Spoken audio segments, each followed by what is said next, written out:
Welcome to Melrose Unitarian Universalist Church. Our service today is called Moving On from Grief to Justice.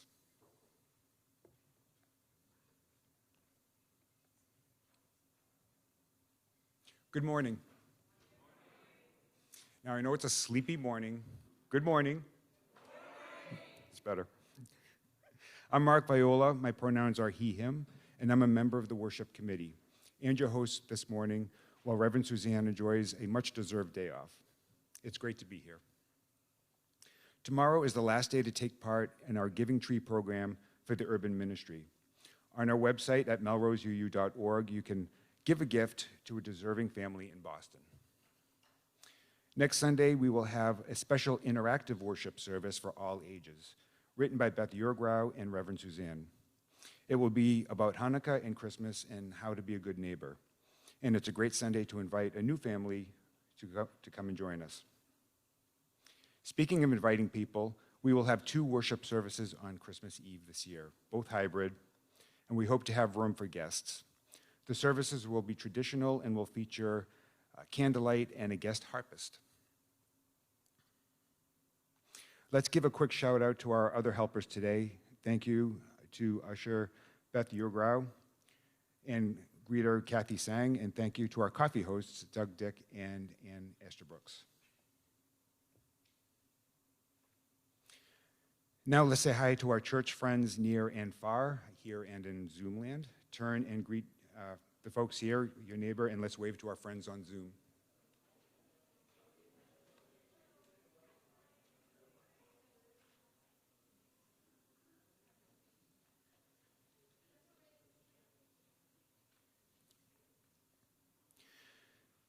And now for the lighting of our Advent wreath, I hand over to our guest preacher, Reverend Joe Murphy.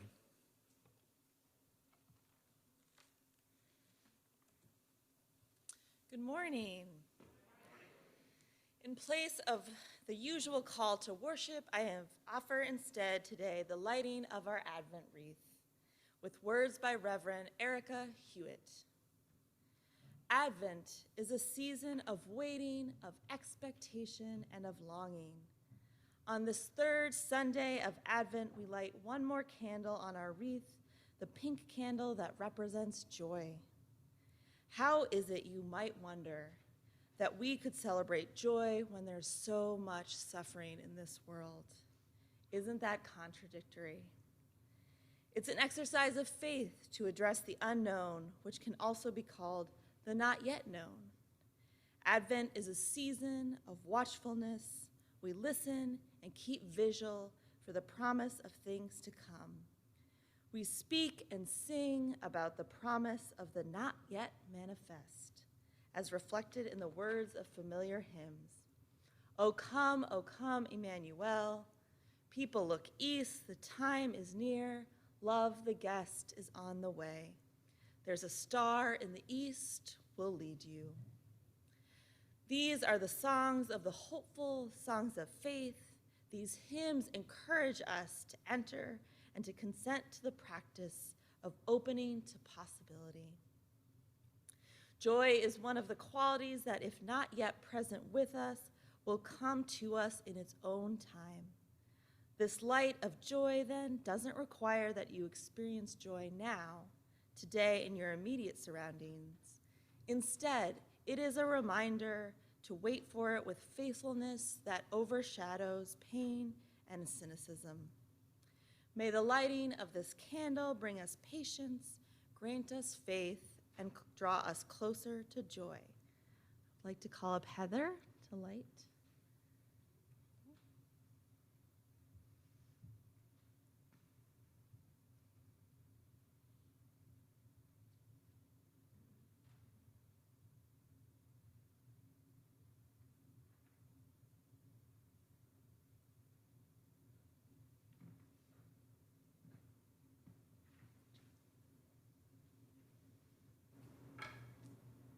Thank you, Heather.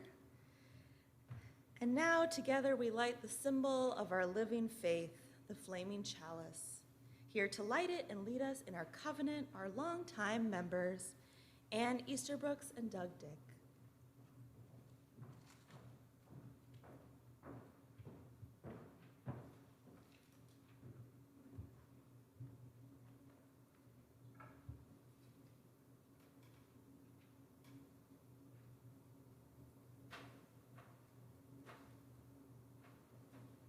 We invite you now to rise as you are willing and able in body and spirit, and join us in the words of our covenant, which you can see on the screen.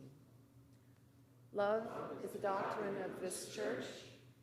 Quest for truth is its sacrament, and service is its prayer. To dwell together in peace, to seek knowledge and freedom, to serve humankind in fellowship, to the end that all souls shall grow into harmony with the divine.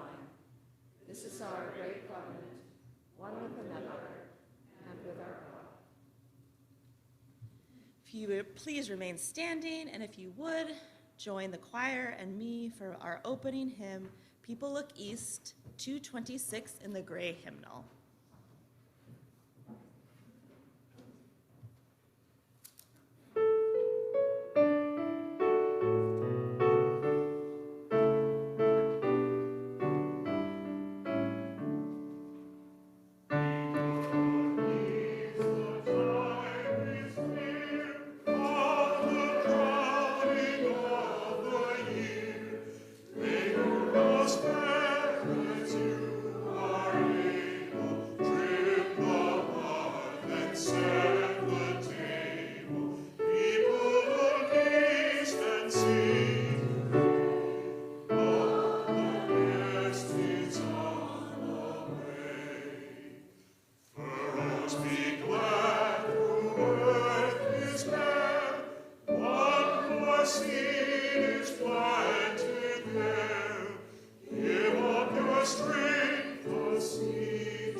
You may be seated.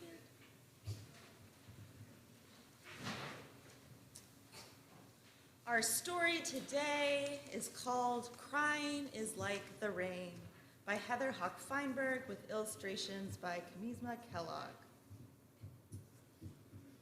One day, I heard someone special say, feelings are like the weather.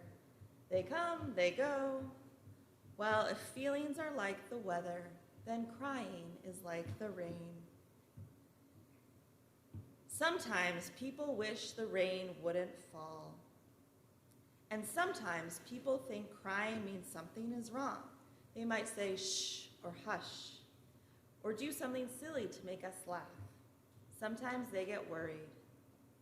Other times, crying hurts their ears or makes them feel scared inside. But crying is like the rain.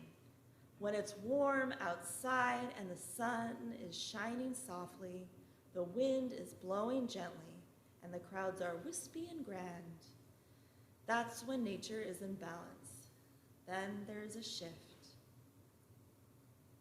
The air becomes too hot or too cold or too dry, and the clouds and the earth send each other messages. A storm is coming. Some storms are loud and powerful. The sky gets dark and rain pours down. Thunder roars, lightning flashes, and the storm feels like it'll never end, though it always does. Some storms are small and mild.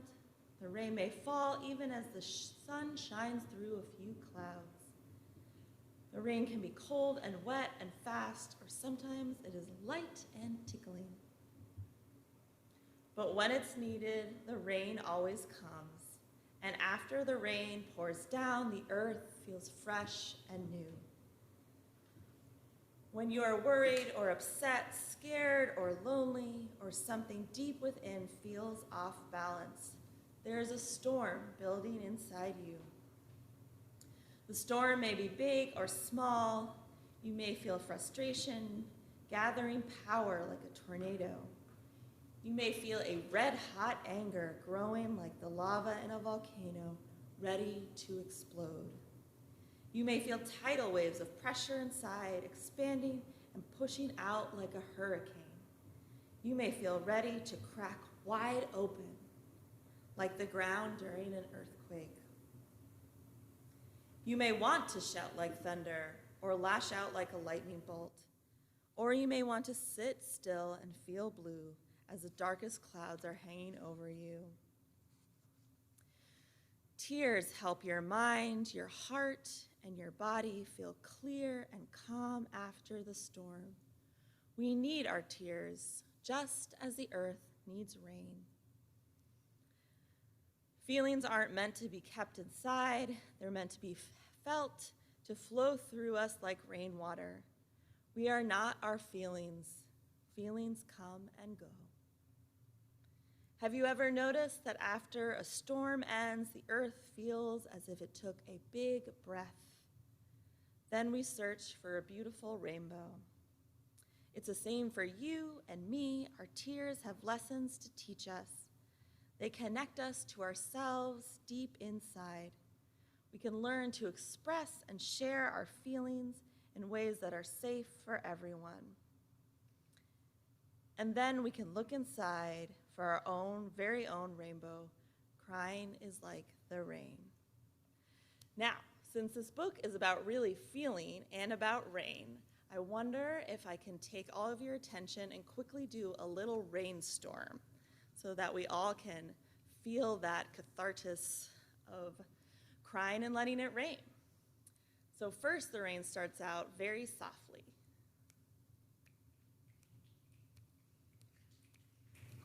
Then it picks up a bit.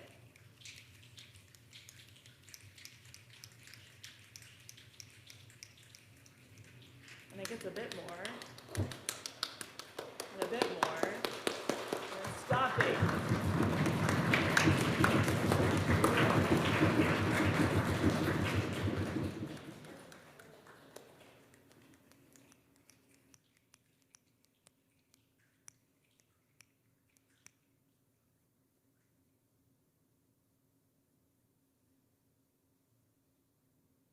And now it has rained. Thank you. Thank you for your good listening. The end.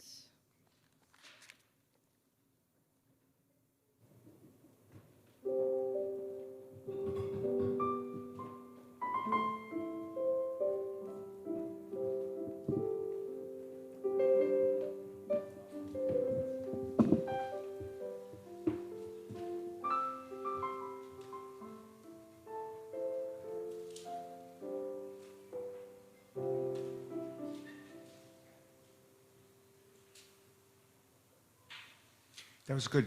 Can we do hail next time? Every Sunday at the center of our service, we share a time of quiet contemplation, a moment for each of us to reconnect with our inner spirit, what we feel is sacred. Let's begin by getting in touch with our bodies, feeling our feet on the floor, relaxing into our seats. Let's breathe in and out together. In and out. In this meditation time, first we'll join together in our centering song. Then we'll sit for a few minutes in shared silence. Then we will speak to one another of our joys and sorrows, and then I will lead in a prayer. Our worship themes for December are wonder and our fourth UUA principle, the free and responsible search for truth and meaning. It's a time for us to reacquaint ourselves with understanding our astonishing world and reassess our own place in it. Our centering song for the month is called Dark of Winter, number 55 in your gray hymnals. Lyrics will appear on screen, and Tom and the choir will lead us in the singing. Join us as you like, and let the song guide you gently into our shared silence.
still small voice of love eternal. Darkness when my fears arise, let your peace flow through me.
It is our practice here to share with one another the milestones of our lives, our personal joys and sorrows.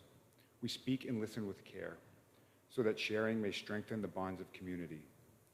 First, if folks on Zoom have a sorrow to share today, please type it into the chat box now and I'll read them aloud.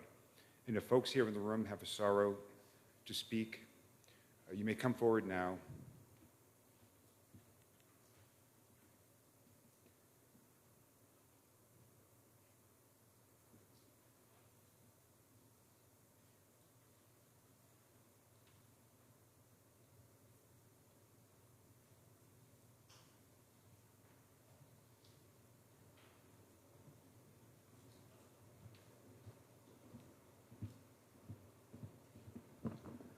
Hello, I'm Michael O'Connor. Back in April, I stood here and lit a candle for a young man who unfortunately died at the age of 46. He had a heart attack. I just found out this weekend that his father just passed away from cancer after a 20-year battle. And so I guess this candle is really more for the remaining wife and mother who just lost a son and a husband within less than a year.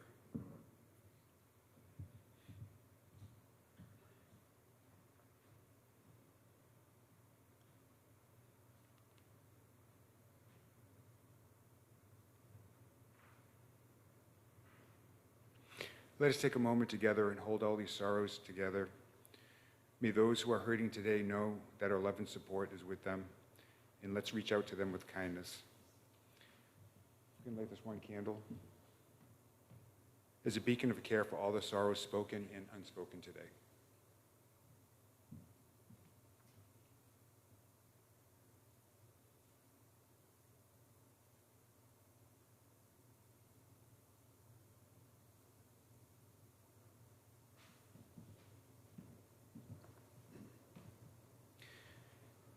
And now I ask for all the joys that you'd like to share. Folks on Zoom, can you type them in the chat box and I will read them out loud? Folks here with a joy to share can come forward now.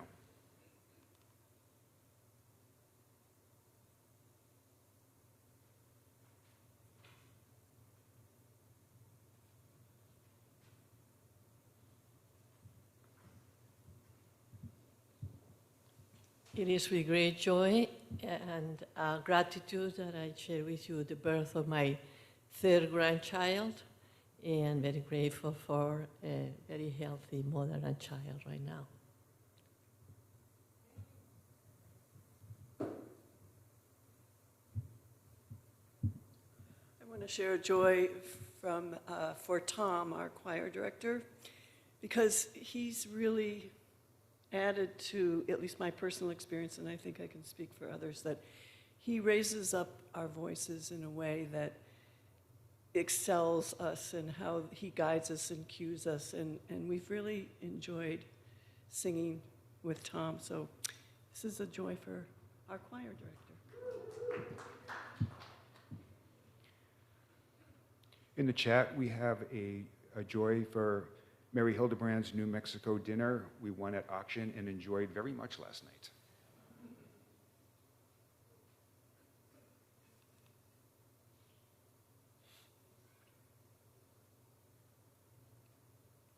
Thank you for sharing these joys, which help to connect us and remind us of all the beauty of living. And now let's light one more candle to share our thanks for the many blessings of our lives.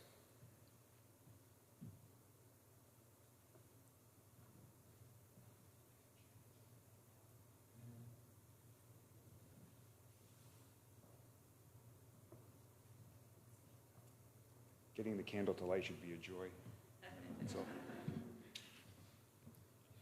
And now I will hand over to our guest preacher, Reverend Joe Murphy, who will lead us in prayer.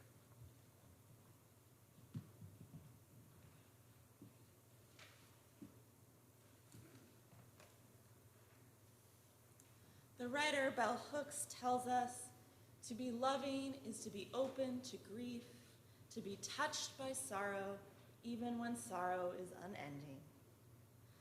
Let us breathe in and open our hearts, imagining them growing and growing, not only letting more love in, but more capacity to both give and receive. Let us breathe in and give, and breathe out and receive.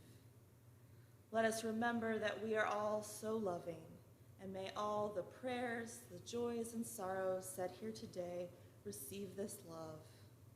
All of the concerns, all of the joys said and unsaid, let them be received, and let them be received with love.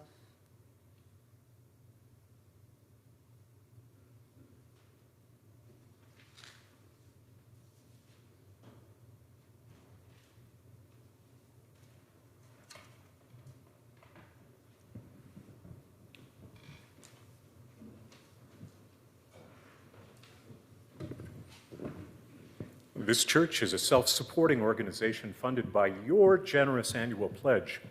You may also contribute to our weekly collection plate, which we split every month with a deserving cause. Folks on Zoom can donate either way using the orange button at the top right-hand corner of our homepage at melroseuu.org. For the month of December, our giving partner is UU Mass Action, a coalition of individuals and congregations across our state that work together towards social justice goals. Its executive director, Reverend Joe Murphy, is our guest preacher today, and this month half of our plate collection will go to UU Mass Action. Our anthem for this morning is called Hold Fast to Dreams. The words are by Langston Hughes, and the music is by Susan Labar. The text is a reminder to hold fast in our resolve to see social justice for all.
In remote forest in Madagascar, there is an orchid that is somewhat star-shaped, a delicate branching of white petals, sometimes called the ghost orchid, but other times called the star of the forest.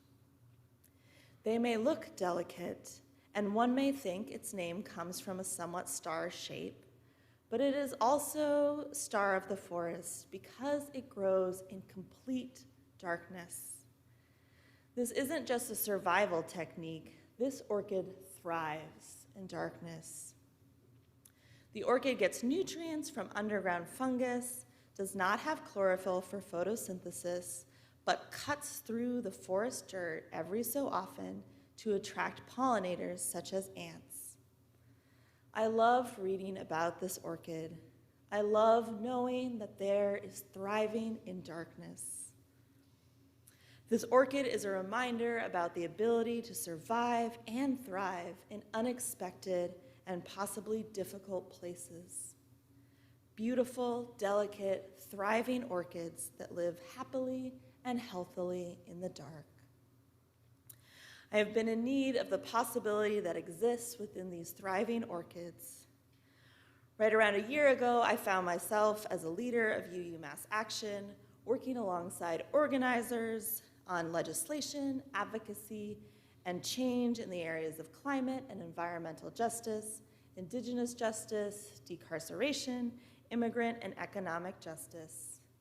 With the mission of organizing UUs to confront oppression, I think there is a great possibility of thriving when we do find ourselves in darkness. In these movement spaces doing this work, I find myself standing in that somewhat awkward space of not being very hopeful, but having hope for the possibility of hope. I know that people have the capacity to do better even when people do not act on it. When thinking about what blocks my ability to move from having hope in hope to just hope, I think about grief. I feel these days so many of us are wading through grief, thick seas of grief that feel unending. I at first feel overwhelmed, but then I remember the spaces grief carves and our ability as humans to grieve and how important that is. I believe that if we take time and space to grieve, we have a greater capacity for joy, for delight, and we need joy. We need delight to continue on in these movement spaces and to remember why we fight. This past summer, Joni Mitchell, who's now 79, made a guest appearance at the Newport Jazz Festival and sang Both Sides Now with Brandi Carlile. This is a beautiful, haunting, definitely sad-sounding song, and when I watched the video, I did not weep, I sobbed. I'm sure many of you have experienced songs, art, moments that feel that they are breaking you open. I think this song, for me, both in its melody and in the lyrics, about knowing life and actually realizing you don't at all, and that's okay, and maybe not the point, broke me open in that moment. Now, it is one thing to talk about this, but it is another to feel it. Do people know the song Both Sides Now? Okay. I do have some lyric pages if you'd like. And I would like us all to sing it.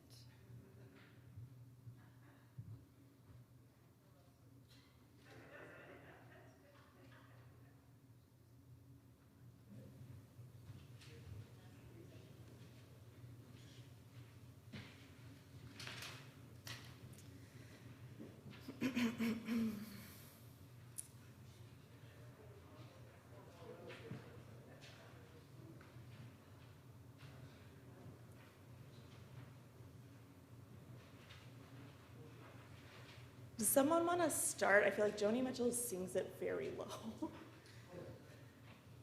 Flows and flows, sure.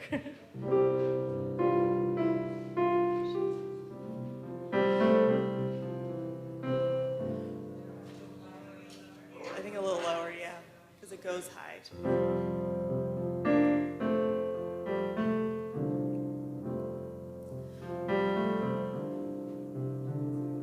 Rows and flows of angel hair and ice cream castles in the air and feather canyons everywhere.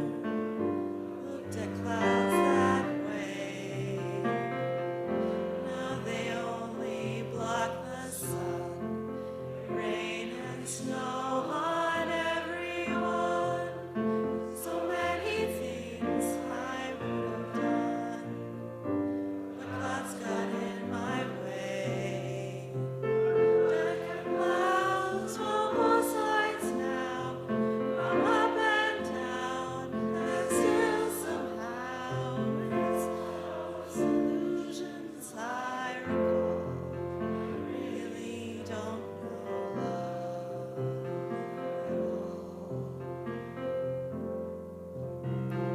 Moons and tunes and Ferris wheels, dizzy dancing way you feel as every fairy tale comes true. I looked at love that way. Now it's just another show. Leave 'em laughing at you go. And if you care, don't let them know. Don't give yourself away. Dead love from both sides now. Give and take, and still somehow it's love's illusions I recall. I really don't know love.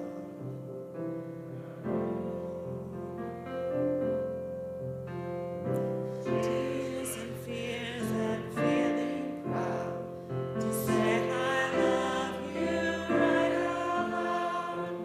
Dreams and schemes and circus crowds. I've looked at life that way. Now old friends, they're acting strange. They shake their heads, they tell me to change. Well, something's lost, something's gained in living every day. Dead life from both sides now, from win and lose, and still somehow it's life's illusions I recall. I really don't know.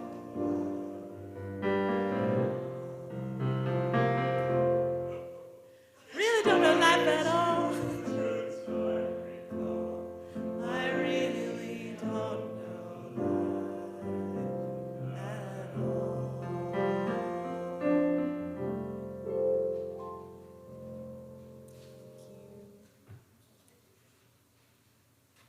Thank you.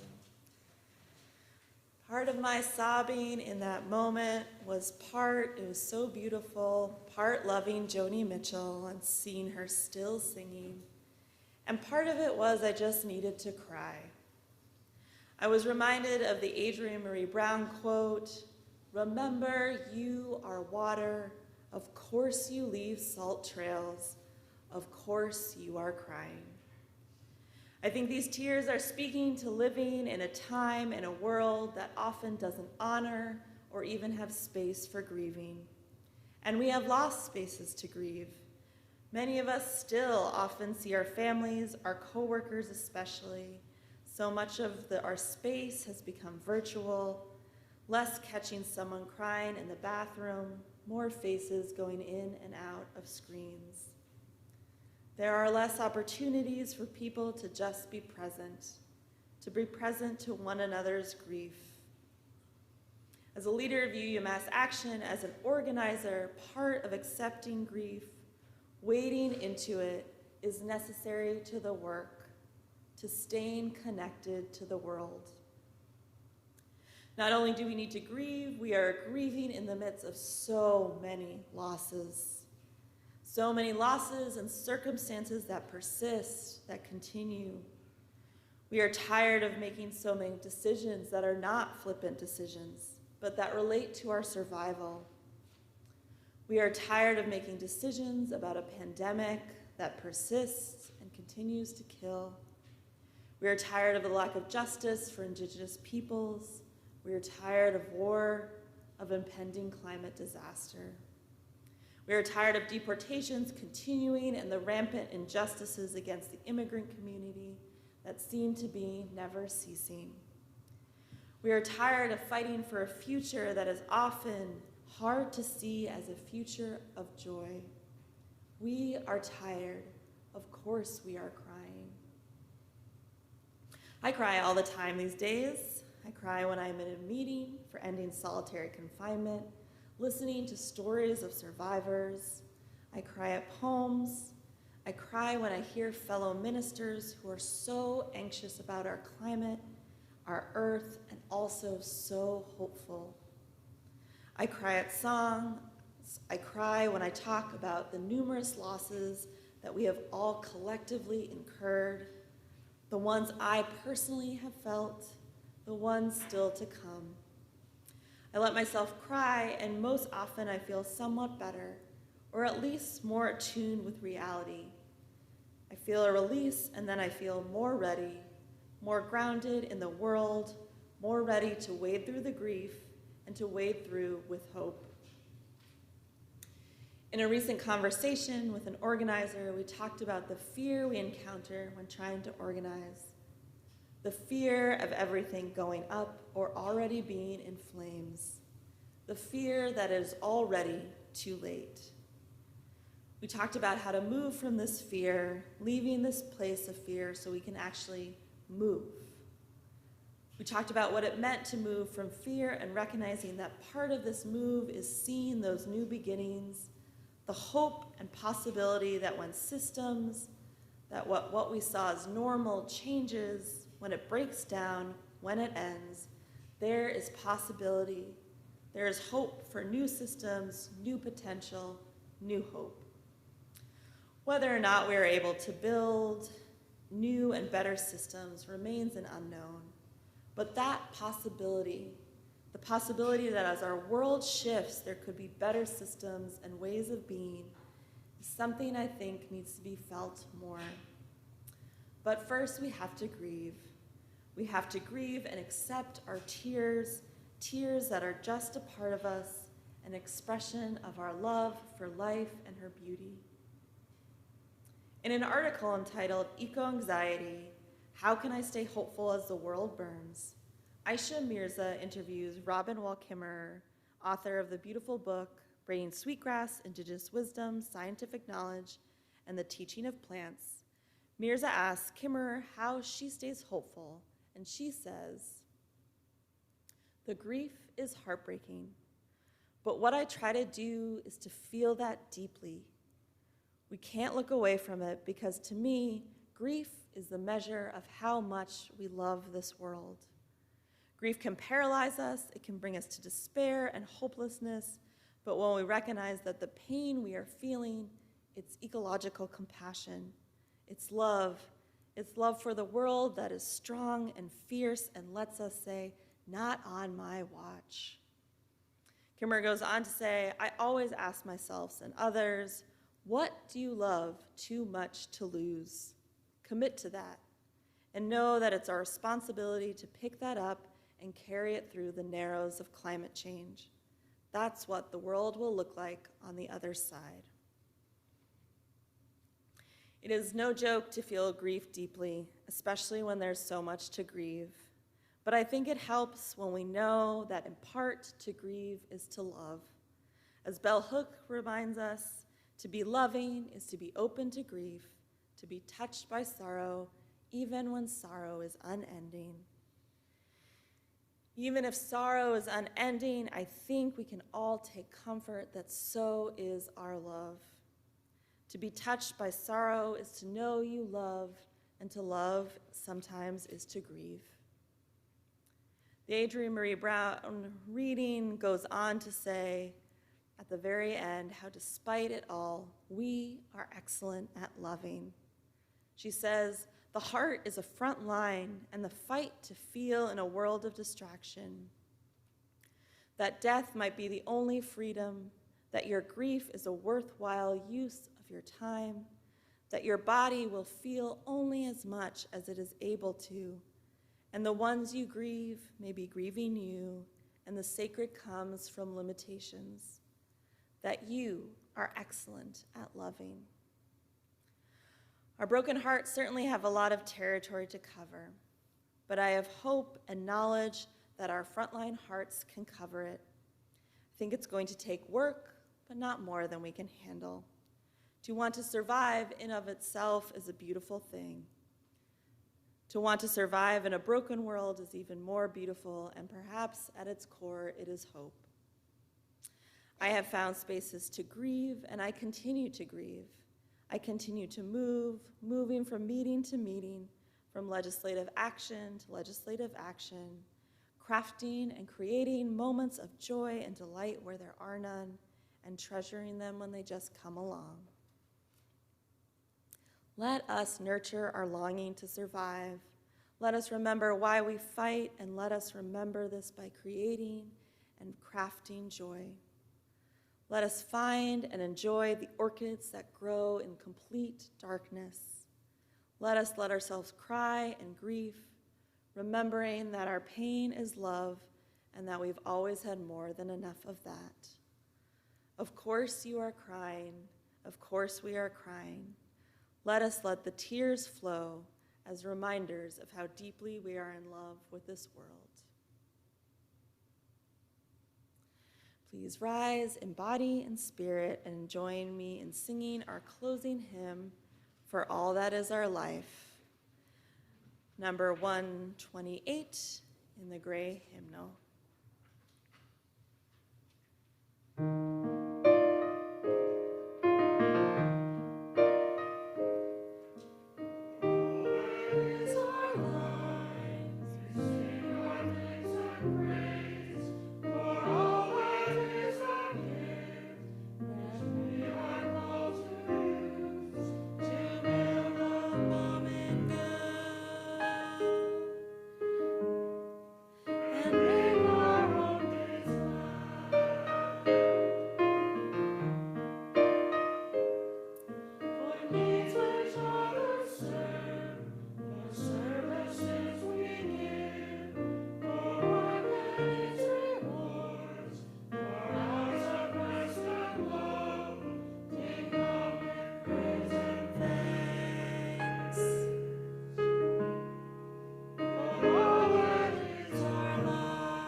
Please remain standing and join me with our chalice extinguishing. We extinguish the flame, but not the light of truth, the warmth of community, or the fire of commitment. These we carry in our hearts until we are together again. Amen.